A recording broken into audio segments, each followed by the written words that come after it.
So the problem with annual crops, like we discussed when we looked at the perennials, we're now in a continuous corn field, actually the other part of the same continuous corn field, but what we've done here is we attempted to add alfalfa into the system at one time.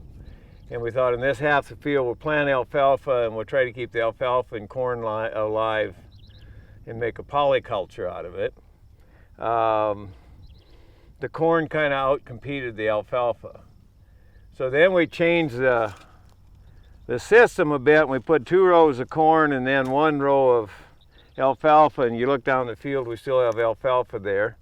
So we have the 2 rows of corn, 1 row of alfalfa, and there's a lot of people looking at 60-inch corn with cover crops in between, or that's basically what we have here. This is 20-inch corn instead of 30, so we have 2 basically twin row 20s, and then this 40-inch gap to give more sunlight to whatever we're growing there.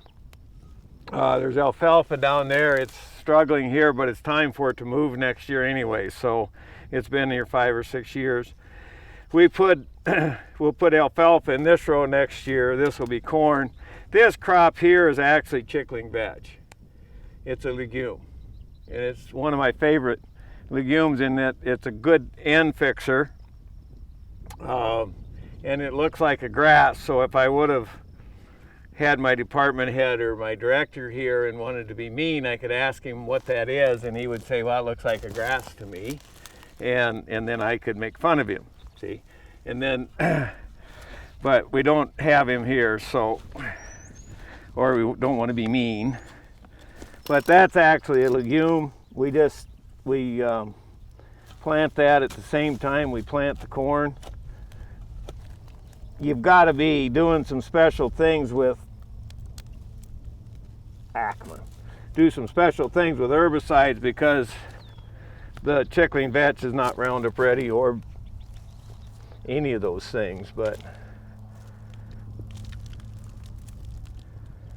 yeah, and it's getting some nodules on. When it gets nodules, it gets these great big ones, you know. And the seed looks like gravel, so you have to be a little careful. It looks like small rocks. It's all different colors, so you have to be careful when you have it sitting around the building. Somebody keeps wanting to throw it out on the driveway and whatever. But it's a nice end fixer. But that's a principle, is to leave more sunlight in this area here. You also have more opportunity for weeds, so you put your cover crop in there. All those things, if you want to graze, are probably good. When we had the alfalfa, we attempted to graze some of this with sheep, because we have a 40-inch area for the sheep to go, and we had alfalfa in there and let the sheep graze there. That was fine until the irrigator come over. Even without irrigation water, they looked like the biggest eagle they'd ever seen, and they decided they really did not want to be there when that thing came overhead. So we had to load them up and take them home. So that's the irrigator there. This is the pipe we use. This is a high density polyethylene pipe, very robust. That's been pulling behind that machine for 30 years and it hasn't worn out yet.